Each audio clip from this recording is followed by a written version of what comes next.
Hello, everyone. So welcome back.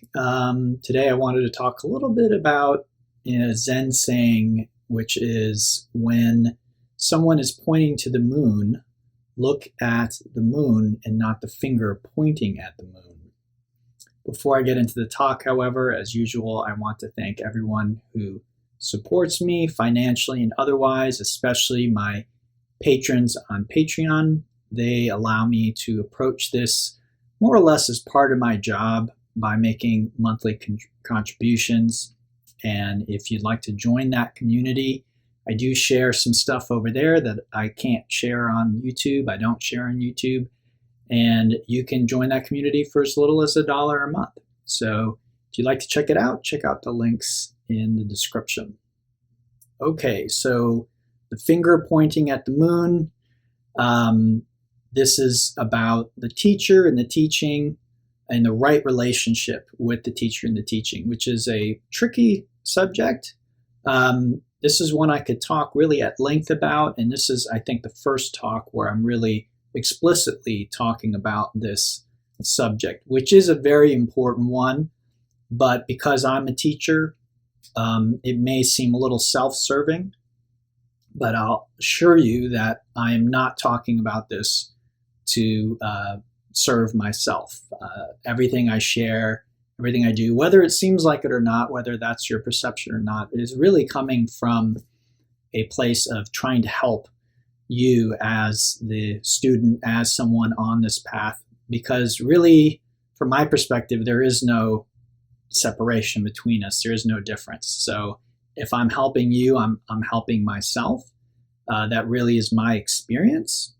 And so what might seem like a selfish motivation, what might seem or appear to be something that's really self-serving, generally these days, that's really not a part of my motivation. It really is, whether it looks like it or not, the teaching is coming from a place of love and compassion and really no division. So again, it really isn't a consideration on my part whether it's serving me or you, because in my experience there really isn't a division there. So the finger pointing at the moon, what is this about? Well, the Zen expression, as best as I can sum it up, is when someone is pointing to the moon, look at the moon and not at the finger. So this is, of course, metaphorical. What are we talking about? Well, the moon is enlightenment. The moon is Zen. The moon is your true nature. The moon is yoga or samadhi, the experience of oneness, the experience of wholeness, the experience of being fully embodied and alive. The teaching and teachers, real legitimate teachers, are pointing to this. Now, what I find is in spirituality, at least modern spirituality, but I suspect it's probably and possibly always been this way. But in spirituality, both teachers and students get confused about this. So what are some of the ways that this happens? Well, one way it happens is by idolizing either teachers or teachings. So I think we see this a lot. There are people who might consider themselves Buddhist, and if you criticize Buddhism or point something out that you don't like about Buddhism, they might get very defensive. They might even get angry, and they might even try and pick a fight with you. I just pulled Buddhism out of a hat. Really, think of insert whatever religion you want in there. Hinduism, Christianity, Taoism, Islam, just any faith that people have, any belief system that people have, idolizing that, making that very precious, setting that aside as something that's really special. Now, I understand why people do this, but if you're a student of mine, then what I'm trying to do is encourage you to not do that. And if you're a student of mine, then I'm referring to this teaching ultimately. This teaching is a finger that is pointing to the moon. It is something that is pointing to something else. It is not itself that thing. That's a very important understanding or distinction to make. So this teaching, this video, the things that I write and post on Patreon, the yoga classes that I teach, everything that I'm offering is ultimately trying to point you towards something inside of yourself. That is an expression, because it ultimately is not inside of yourself. It actually contains everything. I understand that might be a very confusing statement, but I'm really pointing to the thing that contains all experience, the thing that contains the entire universe, the thing that contains this very video and teaching. No, it's not YouTube. No, it's not your computer. No, it's not your brain or even your body. Okay, so again, the teaching ultimately, and for me, any legitimate, very deep spiritual teaching is going to do this. So Zen would be a school that I consider that does that.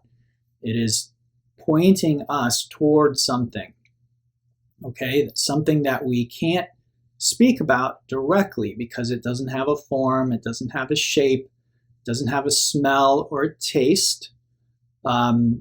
So how do we talk about something like that? How do we point to something like that? That's what all spiritual teaching is really about.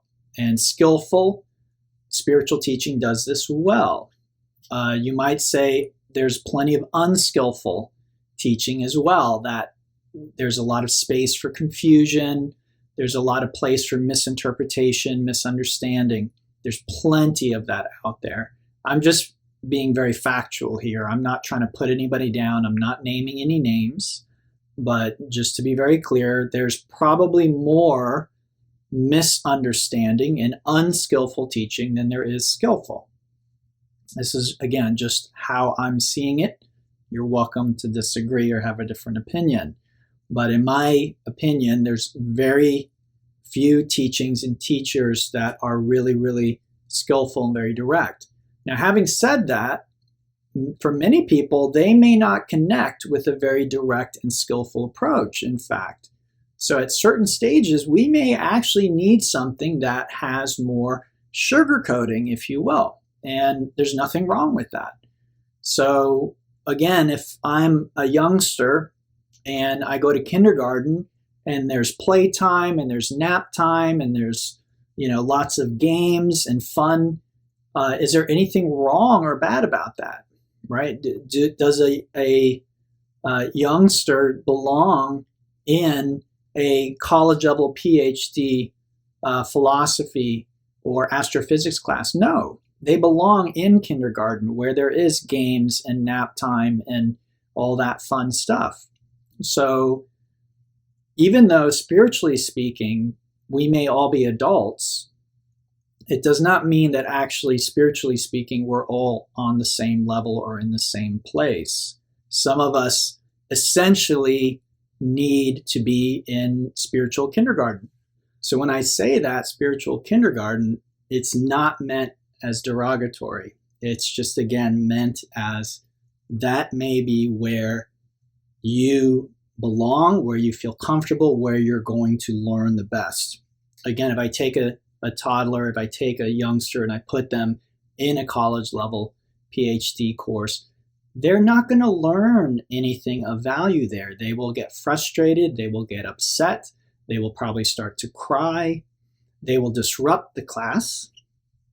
And so this is not ideal. So again, with human beings, when it comes to our bodies and our brain development, we all understand that. But with spirituality, we often don't. So again, nothing in this talk is meant to degrade or put anybody down, but it is designed to help clarify things for my students. So again, hopefully this is making sense for you. So getting attached to the finger, making the finger holy or spiritual. One of the expressions we have in Zen is there's no distinction between the sacred and the profane. There really is no difference. So Zen itself, the Buddha, there's another Buddhist expression, if you see the Buddha on the road, kill him. What are we saying there? That the Buddha, that sacred object, is no different than us. And if we see the Buddha out there, then that's a problem for us as a Zen Buddhist. We're now, again, creating that sense of separation that really isn't there. So all of Zen, all of, from my opinion, yoga and any deep spiritual tradition, Christianity ultimately, the Sufi teachings from Islam, these are all pointing us to something. Some of the teachings within these traditions are very skillful. Some of the teachers are very skillful. Some of them not so skillful, but they're all pointers. So again, some fingers might point more straight, others might be a little harder to see where they're pointing, but ultimately it's not about the finger. It is about what is it pointing to. So again, hopefully with these videos, you don't fixate on me or on what I am presenting, but instead really try and see what I am pointing to. Now, I've talked a little bit about the teaching or the tradition, but what about teachers? It's the same here. We can idolize teachers, and you see a lot of this, I think, especially in the yoga tradition. I think more so maybe than in some other traditions, but the teaching of the guru, that whole approach, instead of seeing the teacher as a pointer, someone who's pointing to something that is equally within us as it is, and again, that's really not the right, ultimately not the right way of expressing it, but it can be useful for us to think of that what the teacher is pointing to is equally within me as it is within anybody else. Actually, it's not within anything, it's actually containing everything. So self, what we call self, and other are all contained within what we're pointing to. And what we're pointing to is really what we are. It's sort of when we can't divide things anymore, that's what's left. So that, again, is what the teaching and the teacher is designed to point to. If I start idolizing my teacher, again, at certain phases, certain stages, for certain personality types, this may be necessary. And I'll go so far as to say a necessary evil, because I don't really think it's healthy ultimately. It can be very problematic in a later stage. But for certain people, for a time, they may need to idolize the teacher. They may need to model the teacher's behavior, all this kind of stuff. Ultimately, if you have a good teacher, even if they allow you to do that for a while, at a certain point, they're going to try and get you to stop that. Because again, if you're seeing it in them and not in yourself, if you think they have something you don't have, then ultimately the teaching isn't that skillful. Their pointing isn't that skillful. We ultimately need to realize that what the teacher, what the teaching are pointing to is, again, everywhere. It's in everything, if you want to look at it that way, or it contains everything. That for me is a little more accurate, you might say, to my experience. That really what we're pointing to, what we're talking about, contains all of existence, everything, you, me, and ultimately you and I are not separate from it or from one another, really, ultimately. And in Zen, I like the way that they express this again, not one, not two.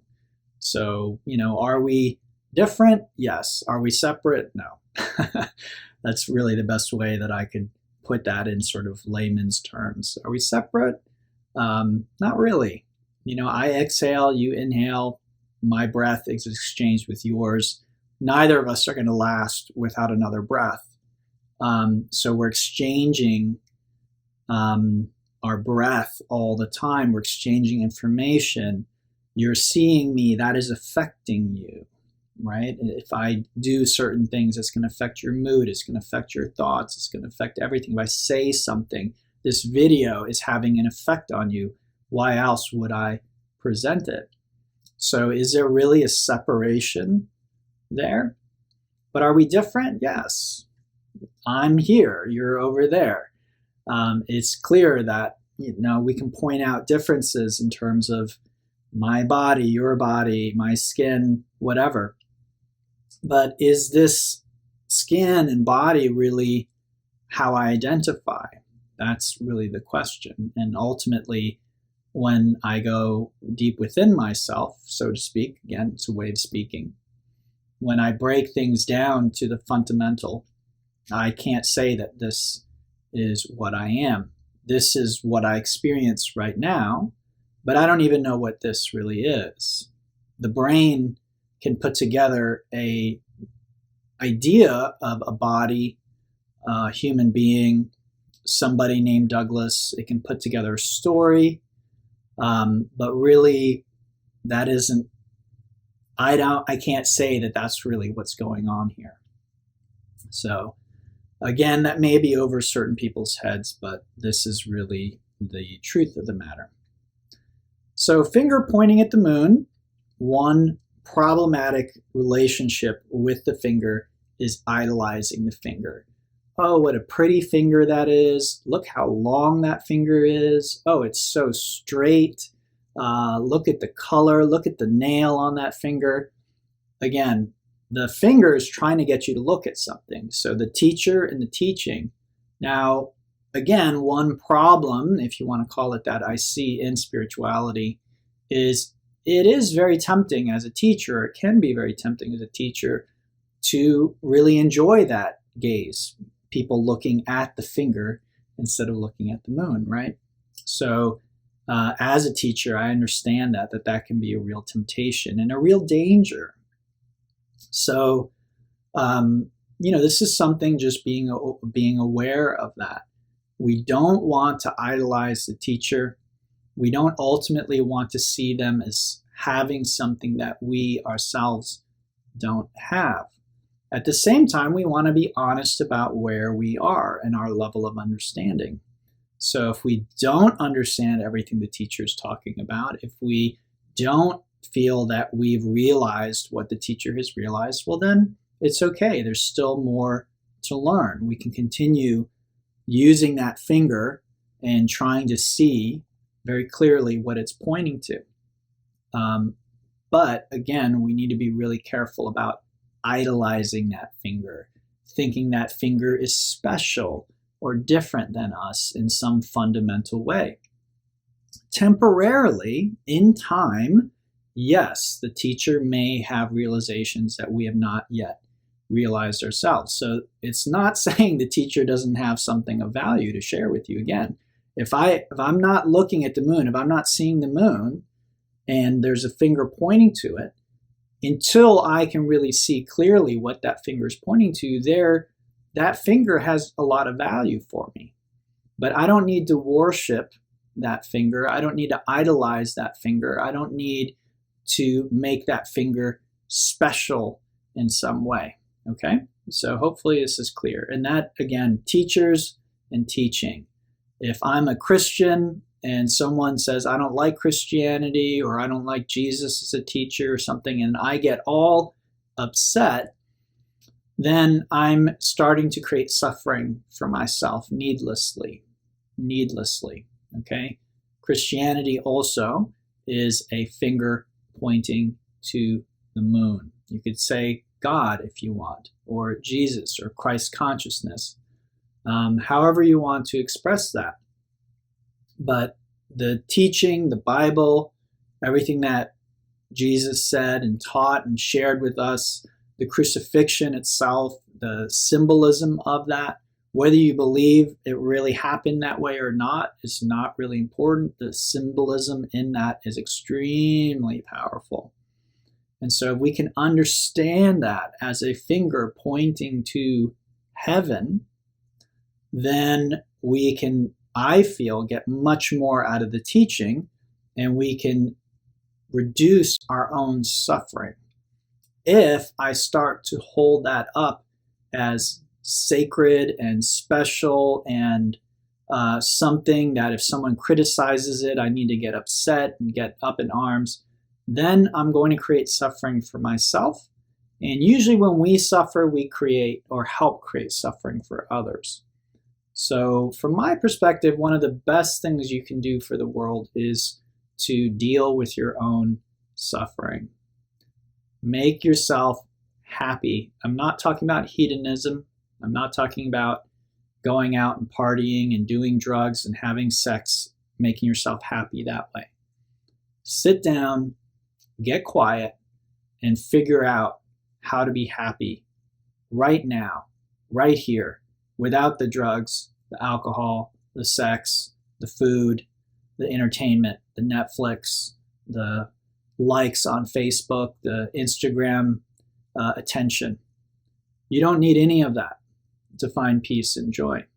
And if you're not sure how to find it, that's where the finger, this teaching, me as a teacher, our community can come in very helpful. Okay. So what is the other way that this comes up that can be difficult or problematic for people? Well, it's the opposite, demonizing teachers' teachings. Okay. So again, this comes up with teachings where we can get very upset about certain teachings or schools or ways of looking at things. We think people are sinners, or we think that they've got it wrong. We get, again, very upset. We're causing suffering for ourselves. It's not going to stop other people from practicing in the way that they want to practice. So again, if I know some people in the US who were maybe raised in a very strict sort of Christian background. And then as they became adults, they rejected Christianity and everything that went with it. And now they get triggered and get upset anytime they come across something that sort of smacks of their Christian upbringing. Well, this is, again, turning the finger, because Christianity ultimately is just that. It's trying to point us, again, to heaven on earth, to living in heaven eternally. Eternity has nothing to do with time. Eternity is right now. Okay? Eternity transcends time. So if you're thinking you're going to live in heaven eternally in the future, that doesn't compute. That doesn't even make sense, because the future is still time. Present is time. Past is time. Eternity transcends time. So the only time you're going to be able to experience heaven is here and now. In fact, I can't even say here and now, because that sounds like a sliver of time. It's nothing to do with time. Heaven is. So Christianity and Jesus' teaching is pointing us to heaven, to the Father's kingdom. I'm trying to use Christian terminology here. Okay, if I get too wrapped up in the figure of Jesus, if I get too wrapped up in defending Christianity, if I get too reactive against Christianity, okay, if I get too reactive against any spiritual tradition or teaching, then I am starting to cause suffering for myself. I'm going to end up in hell, so to speak. Okay? This is not to say that we can't see unskillful use of teachings and teachers, but we don't have to get upset about that. Okay? I see lots of people who are teaching unskillfully. I see lots of teachings where it's very clear to me that those teachings are misunderstood, misinterpreted. It's even hurting people. People are confused, and they're using the teaching to justify all kinds of really cruel things that people do to one another. And I can see that very clearly. But I don't have to get up in arms about it. I don't have to let it take my peace. I don't have to go on some crusade. If people want to ask me about it, I can talk about it calmly, sanely. If people want to listen, I can share about that. I can also, if someone's a student of mine, they listen to me, I can caution them against that, as I'm doing in this talk. And I can do all of that calmly, sanely. So it's not about denying the truth. The truth is there is unskillful teaching out there. The truth is spirituality is used in a way that causes suffering a lot of the time. The truth is that more people misunderstand spiritual teaching than understand it. That's just the facts as far as I can tell. That isn't me being negative or trying to put in, again, I'm not naming any names here. Okay, I'm trying to do that very, very specifically. But I can't deny the reality. It's a little bit like saying, oh, gravity doesn't exist, but clearly it does. We're experiencing it. So I find it more harmful to try and deny that. Now, again, depending on where people are, something that is actually not very clear spiritually may actually be helpful for where they are. There's just enough truth mixed in with a lot of sugarcoating. And that's all that they can take at that time. And for them on their journey, that may be enough. And later on, they might find that they can open up to more and more. It's a little like if you've ever experienced really, really pure chocolate. So if you like dark chocolate like me, you may have gone to the store and seen these brands of chocolate where they actually rate how much like cocoa is in there. And they'll be like, start at like 50%. So they mix in a lot of sugar and milk and it gets higher, 70%, 80%. And I don't know how high it goes, but I've tried chocolate before that basically tasted like chalk. It gives a whole new meaning to the word chocolate. Chocolate. So, it is not tasty. Very good for you in terms of the antioxidants and the medicinal qualities of cocoa, but not at all tasty. Not what we think of when we think of chocolate. Chocolate, the one we're familiar with, the one most of us enjoy, has a good bit of sugar and milk and other ingredients mixed in that actually makes the cocoa enjoyable. Pure cocoa on its own, most people are not going to enjoy that. So spirituality can very much be in the same way. Is chocolate good for you? Yes, it can be. And generally, the closer you get to pure chocolate, the better it's going to be. But what is a chocolate you're going to eat? In a similar manner, I say the best meditation is the one you're going to do. And I stand by that statement. Sometimes when people learn that I teach meditation, they describe their routine. They're like, well, I have an app and I meditate for 5 minutes and it plays music. Is that a good meditation? If that's the one you can do, then yes, it's a great meditation. Is that, in my opinion, the most powerful meditation? Is that going to be truly transformative? Is it going to help you deal with your granthis and samskaras and vasanas and the deep psychological stuff that can come up? Probably not. If I'm just being honest, probably not. But if that's the meditation that you can do, I'm sure it's bringing you some benefit. So are all meditations created equal? No. Again, this is just factual. As we begin to study the brain, we find different meditations actually strengthen different parts of the brain. So a loving kindness meditation is going to strengthen the brain in different ways, different centers of the brain than, say, a Zen meditation or a mindfulness meditation. So again, this isn't about one size fits all or, all spirituality is the same. That is an untrue statement. So there are differences, and we can see those clearly, again, without getting attached. without getting emotional about it, without getting upset.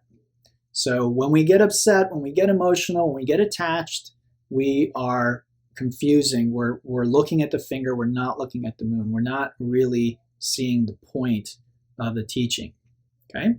So demonizing a teaching, again, I'm a yogi, but I hate Christianity, I hate Christians, something like that. That's a mistake. There's a lot of wisdom in Jesus's teaching, in my opinion. Very, very deep, powerful wisdom. It's presented in a very different way than the yoga tradition presents its wisdom. But if we can get over our own conditioning, our own upbringing, whatever it might be, then we can hopefully start to see the wisdom in it. And I think this is true of most traditions. Okay, I'm not as familiar with all spiritual traditions. I can't be. But the ones that I am familiar with, this is my experience of it. So the other one I want to speak about, maybe the last one, is demonizing teachers. And this is relevant because, again, I'm a teacher. And it's very easy for, again, people wanting the teacher to be somehow more than human, more perfect than they are. Somehow the teacher is supposed to be something otherworldly and somebody that we idolize because they're special and they're different than everybody else. Again, I think this is problematic. So again, that's essentially like saying someone's pointing at the moon. Hey, look at the moon. They say, no, I'm going to wait for a finger that has jewels on it. I'm going to wait for a finger that has painted nails. I don't like the way that finger looks. I'm not going to look at the moon. And I feel many people are actually doing this. Many people are looking for a guru. They're looking for somebody who they think is special, someone who you might say they think their shit doesn't stink. They're not looking for a human teacher. They're looking for somebody who they think transcends the human experience. And again, from my perspective, this can be very problematic because I think if you do manage to find a teacher like that, the temptation is so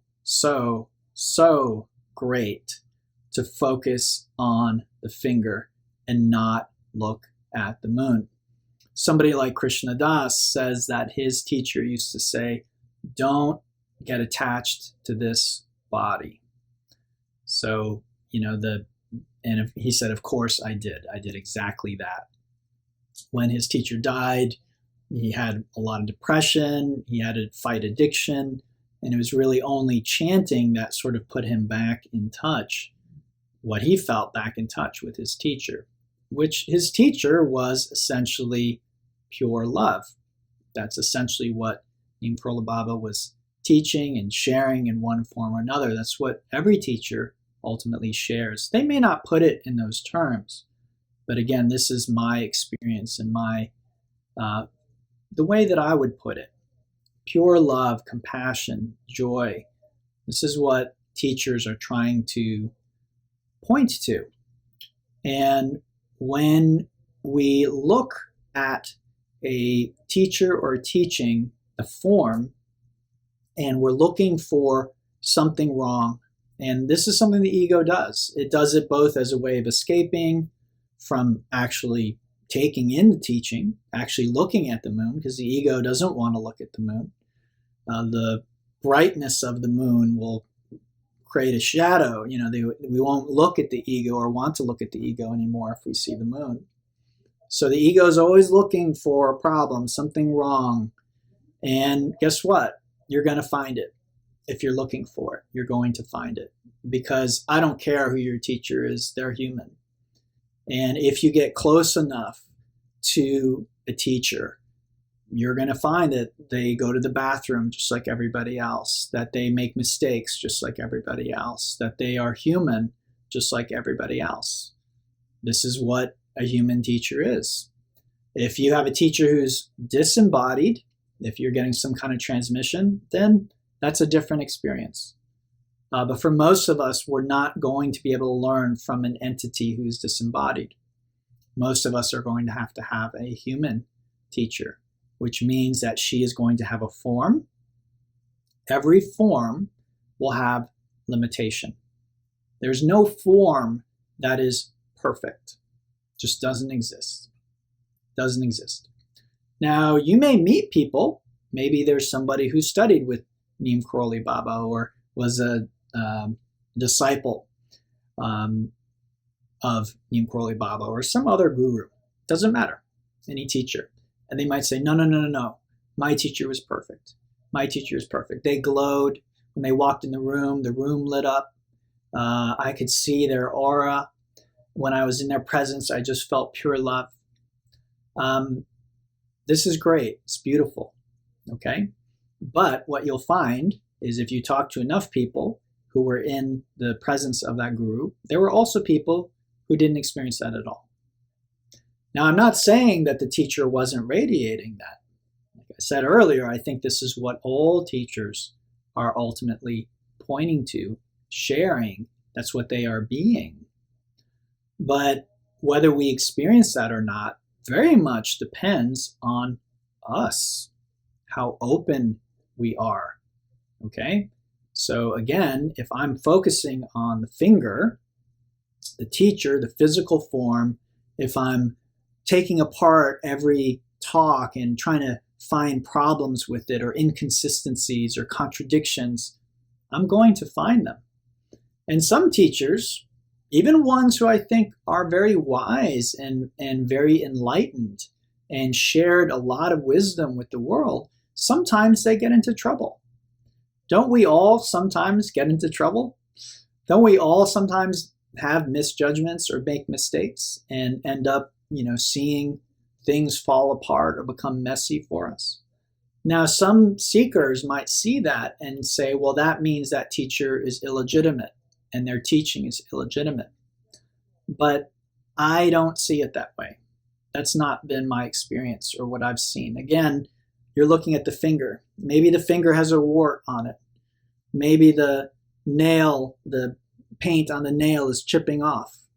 Okay? Can it still point to the moon? Yes. Even though it's an ugly finger, even though it's an imperfect finger. The question always is it pointing to the moon or not? So when we evaluate the teacher according to our egoic understanding, ultimately the teacher can come up wanting. I think almost any teacher can come up wanting. Again, if we look at Jesus and we judge him by the view of, say, a Hindu, well, he ate meat. So, problem, right? Immediately, boom. So, different religions, different groups, different people, different times, human beings create these values, these judgments, and then we try and measure everything by them. But really, these judgments are not ultimate, and they have very little to do with whether a finger can point effectively at the moon. Now, I realize this can make judging teachers very difficult. So I'll try and give you a little bit of advice in that regard. If you come across a teacher and there is a resonance there and the teacher's helping you to realize things, then that is really what's important. You don't need to decide whether that teacher is living right by the standards that you grew up with or by the society that you're in. What's important is the teacher is pointing at the moon and you are seeing the moon. You are realizing your true nature. And that may sound very abstract until you begin to experience it. And I think ultimately you'll know. Now, if you have a teacher like that, that's a very valuable relationship to keep.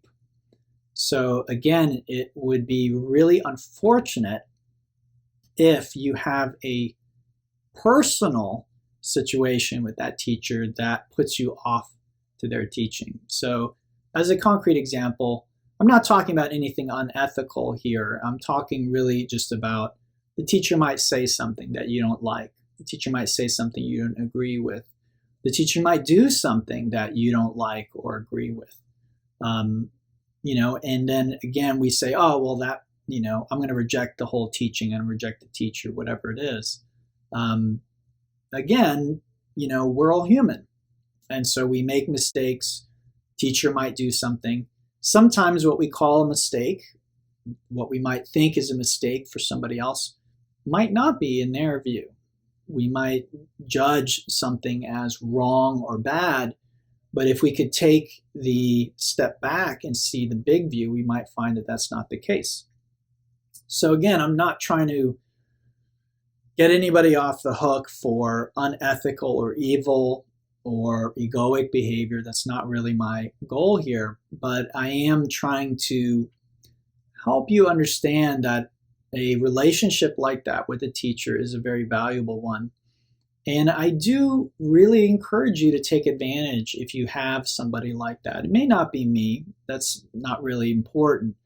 But finding someone who you feel is someone who can reliably point to the moon, that you have, I think faith is really the best word, that you feel that they are in touch with that, as imperfect as they might be, and they are able to guide you. And that isn't necessarily a quick process. It might be for some people, but for many, many people, it is a gradual process of gradually letting go of misunderstandings, of beliefs, of trauma and deficiencies and things that we have taken on throughout our lifetime. And if you believe the Buddhist and yogic tradition, potentially many lifetimes. So yoga is something that removes the blockages to the awareness of peace and love that are already here.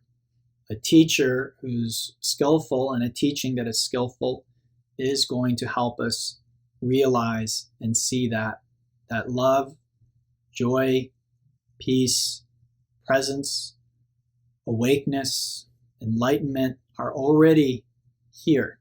It is the fabric of the universe. It is what we are. And there really is nothing else but that. Again, I realize that statement for many people seems like an impossible reality. And many people might think, well, I can never experience something like that. But in my experience, it's actually right there. It's, in my experience, almost obvious, self-evident. And so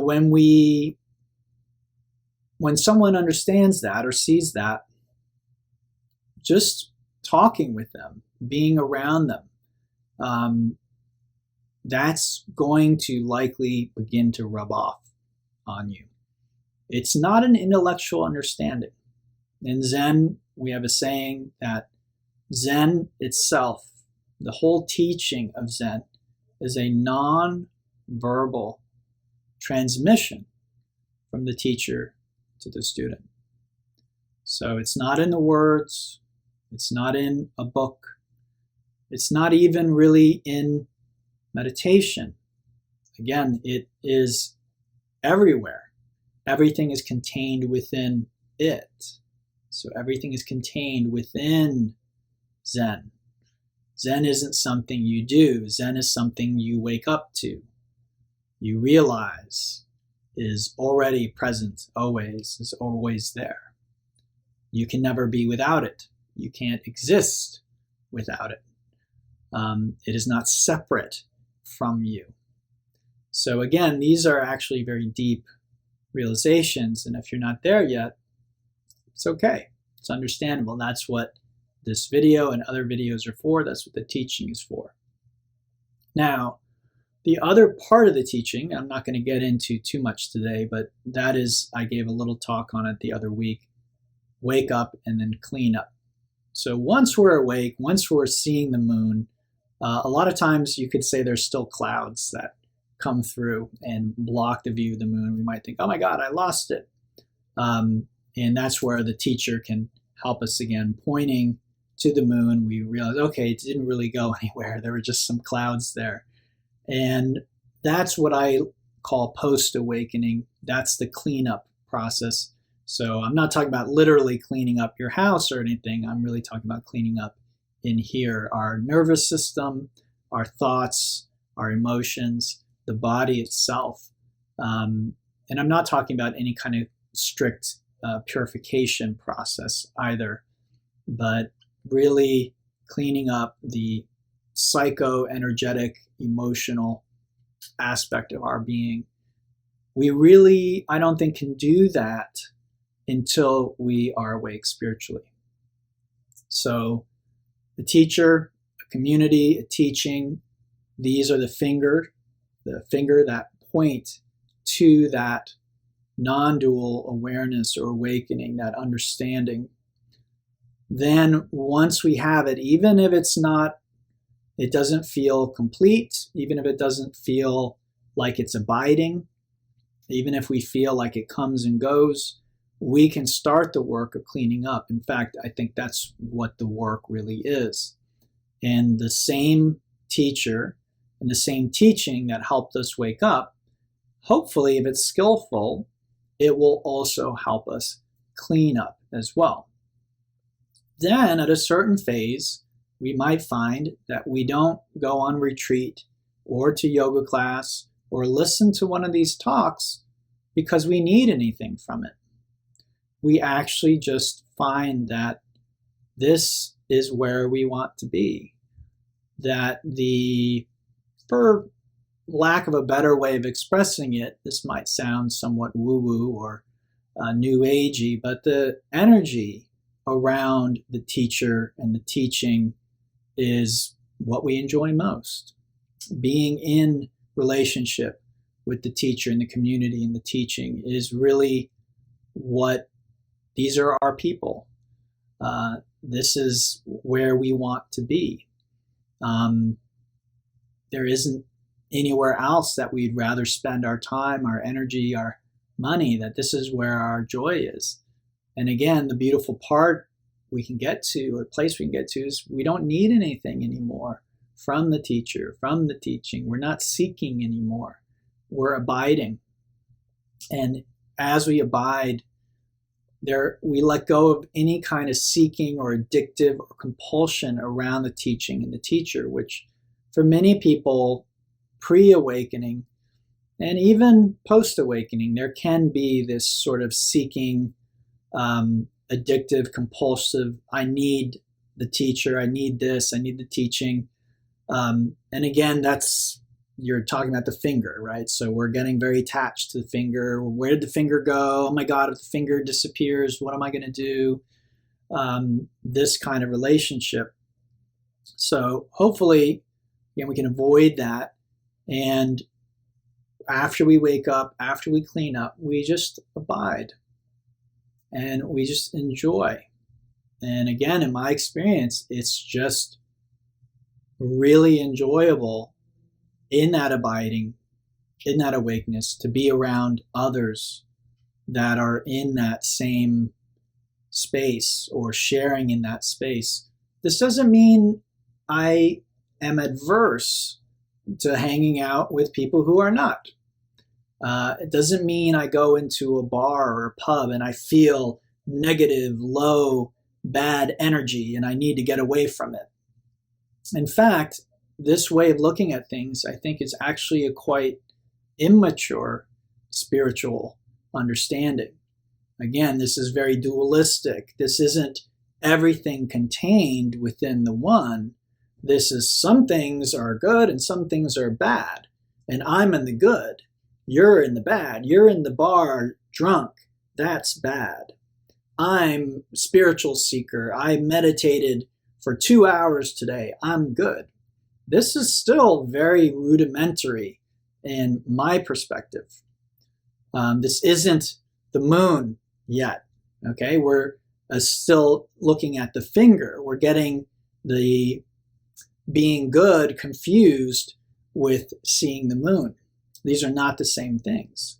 A drunk can see the moon. A drug addict can see the moon. In fact, sometimes people who are addicts are actually closer to enlightenment than some of the people who say that they're on a spiritual path. That's been my experience that I've seen.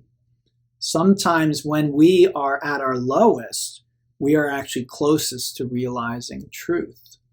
So again, we need to be really careful about thinking that our finger, our way of realizing truth, is somehow better or special, or that somebody, even a homeless person on the street or a drunk, is somehow separate from that, from being able to see that truth or experience that truth. Anybody can look up at any time and see the moon. This is the reality. Nobody needs a teacher or a teaching. Are they super helpful? Yes. Buddha, Dharma, Sangha, helpful. The teacher, the teaching, and the harmonious community, so helpful to see the moon. Those are, you could say, all fingers. Those are things, forms that show up in our life that can help us so much. But does anyone have to have them to wake up, to become enlightened? Absolutely not. Enlightenment, Zen, the moon, this is, again, who we really are. This is the fundamental ground of all being. We can't escape it or get away from it. It contains everything. It is everything. It is not separate from ourselves or from others. And so the good, the bad, the right, the wrong, the spiritual, the profane, these are all contained within that which we really are, which, again, in this talk is the metaphor of the moon. So as usual, everyone, I hope that this was helpful for you, that maybe it helped clear up some things. I find that, again, relationship with teacher and teaching can be a very tricky, sticky one. One reason I give talks like this is I just know my own humanity. I'm very human, very flawed. I'm just as human as anybody else. Like anybody else, I try to do good. I try to do the right thing. But I also find that sometimes it's not clear what that is. It's not always obvious to me what the right thing is to do. People will tell me, right? I can go to some religious group and they're happy to tell me what I should and shouldn't be doing. But then if I go to another religious group, they might have different criteria. And how do I know which group is correct or right? So for me, that isn't necessarily clear. And I do the best that I can, just like anybody else. And I really believe that about human beings. We're all doing the best that we can. And this is one of the reasons why you know that I teach forgiveness, non-judgment. These are very important because they really bring us peace. And when we have peace, we have joy. And when we have peace and joy, compassion springs very naturally. So I hope this was helpful. If you have questions, please reach out, leave them in the comments, let me know. If you'd like to share, I'd love to hear your experience with this teaching, with teachers, with the teaching, your relationship, how you see yourself in relation to the teacher, to the teaching, to the finger, if you will, to the moon. Yeah, I think that's it for today. Thank you so much for listening. And as always, namaste and have a great day.